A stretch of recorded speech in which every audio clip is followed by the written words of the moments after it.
कौमी असम्बली में ख्वाजा आसिफ की तकरीर के दौरान हंगामा। अपोजिशन अरकान का शोर शराबा। ख्वाजा आसिफ और अपोजिशन अरकान ने एक दूसरे पर जुमले कसे। स्पीकर अयाज सादिक अरकान को चुप कराने की कोशिश करते रहे।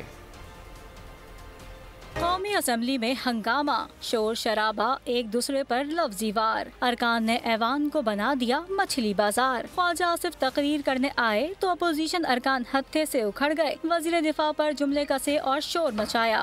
आपकी क्या फरमाइश है जी?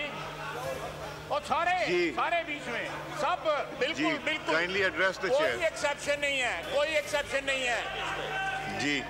ख्वाजा आसिफ भी जवाबी हमले करते रहे। ख्वाजा आसिफ ने अपनी ही जमात के स्पीकर अयाज सादिक से भी शिकवा किया। जी स्पीकर साहब इजाजत है जी, बहुत बहुत शुक्रिया।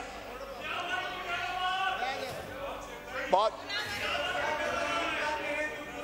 अपोजिशन अरकान की स्पीकर से भी तकरार हुई। अयाज सादिक ने कहा, ये ऐवान ऐसे ही चलेगा। अपोजिशन अरकान स्पीकर से ख्वाजा आसिफ के कई अल्फाज हज़फ करने का मुतालबा भी करते रहे।